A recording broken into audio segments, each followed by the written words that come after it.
It's been a little while since I've done one of these, so I might be a little rusty. But there's been something that I've been thinking a lot about lately, and I'm still thinking about it. I thought it would just be a good idea to get my thoughts out, and maybe something I can watch later. But I think it was like 4 months ago, one of my friends asked me, what was the thing that I was most proud of? And I thought about it for a while, and I came up with an answer. And he was really surprised that the answer wasn't my son. And so I thought about this for a while in terms of what I should be proud of in my son, and should I be proud of him. And then a couple months after that experience, I had another experience where someone else I know, man, my hair's crazy today. They asked me, would I be disappointed in my son if they did X, Y, Z? And so I thought about that for a little while, and I kind of came to the answer that no, I wouldn't be disappointed. So I wouldn't be proud if he did something, and I also wouldn't be disappointed if he did something. And I thought about this a lot in terms of why would I think this way? Why, you hear parents all the time say that they're proud of their children, or maybe that they were a disappointment to them. And you see both ends of the spectrum. And I thought about why I don't feel the same way towards my son. Is that a good thing or a bad thing? Is it right or wrong? And the best answer I could come up with is I think right now I have no expectations for my son.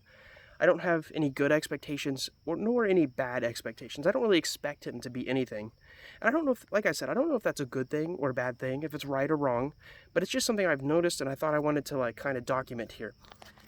So to be proud of something, you kind of have to have an expectation and then someone exceeds that expectation or they meet them. And then to be disappointed in someone or something, they kind of have to have an expectation and they have to be below it. And I've seen that go both ways in terms of children and parents. Parents set really high expectations, and then the children end up being really high achievers, and they're trying to please their parents, and they go out there and they do these amazing things. But I've also seen it the other way, to where parents have expectations, and the children don't meet them, and they feel so much pressure that bad things happen. The children just don't feel loved, they don't feel supported. And so I've seen that both ways. And I'm not sure if parents should have expectations for their children. I think I heard a quote lately that said the worst. I don't remember exactly how it goes, but it was something about convictions are the worst because you never think about whether they're true or not, or the worst lies are the ones that you never think to question. And so we never think to question, or most people don't think to question, is it right for someone to have expectations for for their children? And a lot of parents say, yes, you need expectations to hold them to a high standard. But I'm not sure if that's right. I'm not sure if that's the case. And I've been thinking about this a lot. Is it right for me to not be proud of my kid? Is it right for me to not be disappointed if they do something? I think I think a lot of it comes from ownership. So parents think that the children are theirs, and they're right in that sense that 50% of their DNA may biologically be theirs, but in the sense of ownership, the children aren't actually there. You can treat them like just someone else. So yes, there's a relationship there, obviously, a different relationship that probably nobody else has, parent-child relationship. But I think something that I've been thinking a lot about is that if you have ownership of that child, that's when expectations start to come through with that relationship. So when people say their kid and they want their kid to do this and their kid to do that, I think that's it's starting to show a little bit that the parent views the child as something that is there that they can control and own. And I think that's maybe why I think a little bit differently about pride and disappointment in terms of the expectations I have for my son and maybe future children, is that I don't really have expectations for them. Really, the only thing that I want for them is to be happy and maybe loved down the road.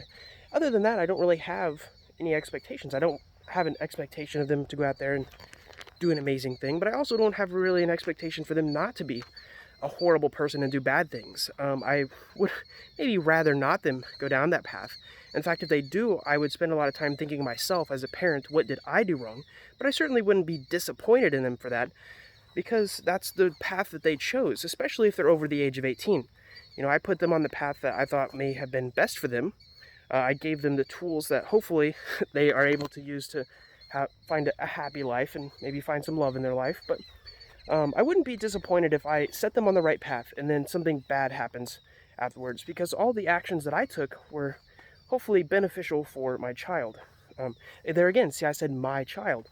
That's some people think of that word as ownership. And so I've been thinking about this a lot. I'm kind of rambling now. I need to sit down and actually think through these thoughts so I have some coherent things to say about it. But it's just something I've been thinking about in terms of, should I be proud of my child? Should I be disappointed in my child? Either way, I think it comes down to expectations. And that's what I've been thinking a lot about. Should I have expectations for my kid, or should I not? Should I just let them become whoever they want to become, or should I kind of set a guideline as to, this is where you should go, this is good, this is bad, this is where you should go, this is where you shouldn't go. So I've been thinking on that a lot. Maybe one day in the future I'll come back through and watch this video and I'll have better words to say about it, or I'll have some more wisdom to share, and maybe I'll think that it was foolish for me to think that I shouldn't have expectations for my kids. But I'm not quite there yet. We'll see. I'll think about it a little bit more, do some learning. I'll talk to some people, see what their thoughts are. We'll see. All right, this is I'm almost at 6 minutes already, so I'll talk to you guys later.